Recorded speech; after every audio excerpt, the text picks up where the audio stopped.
இனிய காலை வணக்கம் ஃப்ரெண்ட்ஸ். ஸோ இன்றைக்கி என்னோடய பையனோட ஸ்கூல் ஓப்பன் ஆகிடுச்சு, ஃபர்ஸ்ட் டே. ஸோ அவனுக்காக இன்றைக்கி ஸ்பெஷலாக ஒரு லஞ்சு தாங்க ஸ்டார்ட் பண்ணுறேன்.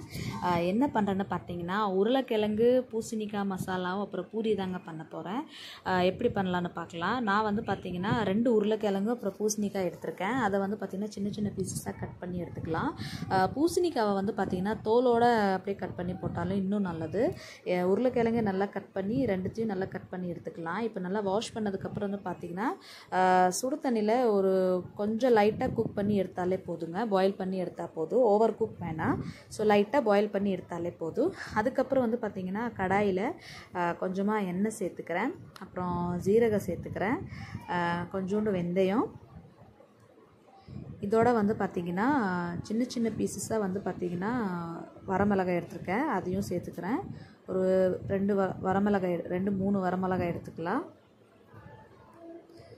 கொஞ்சம் நல்லா மிக்ஸ் பண்ணிக்கலாம்.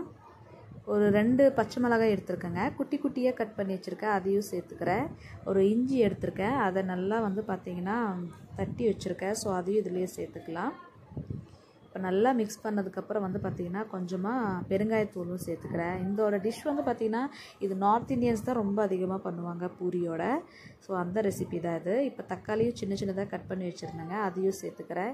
இப்போ தக்காளி வதங்கிறதுக்கு வந்து பார்த்திங்கன்னா கொஞ்சம் தேவையான அளவு உப்பு சேர்த்துக்கிறேன். உப்பு சேர்த்து நல்லாவே மிக்ஸ் பண்ணி எடுத்துக்கலாம். தக்காளி வந்து பார்த்திங்கன்னா நல்லா வதங்கணும்.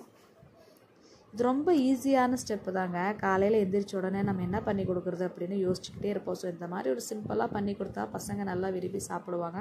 டிஃபனும் வந்து பார்த்திங்கன்னா காலி ஆயிரும். ஸோ அதுக்கப்புறம் வந்து பார்த்திங்கன்னா தக்காளி நல்லா வதங்கின உடனே இதில் வந்து பார்த்திங்கன்னா தனியாத்தூள், மஞ்சத்தூள், மிளகுத்தூள் சேர்த்தாலே போதும். வேறு எந்த மசாலாவும் ஆட் பண்ண வேணாம். இதை மட்டும் சேர்த்து கொஞ்சம் நல்லா மிக்ஸ் பண்ணி எடுத்துக்கலாம். இப்போ இந்த பாயில் பண்ணி வச்சுருக்க வெஜிடபிள்ஸை இதில் சேர்த்துக்கலாம். ஏன் ஓவர் குக் வேணான்னு சொன்னேன்னா, இதில் தக்காளியிலும் கொஞ்சம் நல்லா அது ஃப்ரை ஆகும். ஸோ இன்னும் நல்லா கொலன்னு ஆயிரும். அதனால் லைட்டாக குக் பண்ணி பாயில் பண்ணி எடுத்தால் போதும். அதுக்கப்புறம் இப்போ தக்காளியில் சேர்த்து கொஞ்சமாக வந்து பார்த்திங்கன்னா தண்ணி ஊற்றி இப்போ நல்லா மிக்ஸ் பண்ணி மூடி வச்சிடலாம். பாருங்களேன், சூப்பரான உருளைக்கிழங்கு அப்புறம் பூசணிக்காய் மசாலா ரெடி ஆயிடுச்சு. அடுத்ததாக வந்து பார்த்திங்கன்னா பூரிக்கு நான் மாவு ஆல்ரெடி பிசைஞ்சு வச்சுருக்கேன். மாவில் வந்து பார்த்திங்கன்னா கொஞ்சமாக எண்ணெயும் உப்பையும் சேர்த்து மிக்ஸ் பண்ணி வச்சுக்கலாம். அதுக்கப்புறம் ரவுண்ட் ஷேப்பில் நல்லா மாவை திரட்டி எடுத்துட்டேன். எண்ணெய் வந்து சூடாகிறதுக்காக கடாயில் ஊற்றி வச்சுட்டேங்க.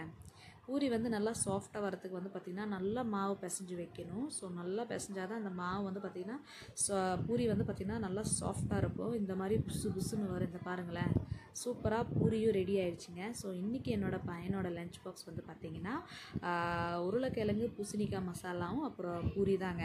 இந்த ரெசிபி வந்து பார்த்திங்கன்னா சிம்பிள் தான். ஸோ கண்டிப்பாக இந்த மாதிரி பசங்களுக்கு பண்ணி கொடுங்க, நல்லா விரும்பி சாப்பிடுவாங்க.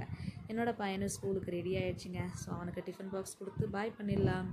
அவனும் லைக்கு போடுறாங்க பாருங்களேன். இந்த வீடியோ உங்களுக்கு பிடிச்சதுன்னா மறக்காம லைக் பண்ணுங்கள், கமெண்ட் பண்ணுங்கள், ஷேர் பண்ணுங்கள், சப்ஸ்கிரைப் பண்ணுங்கள்.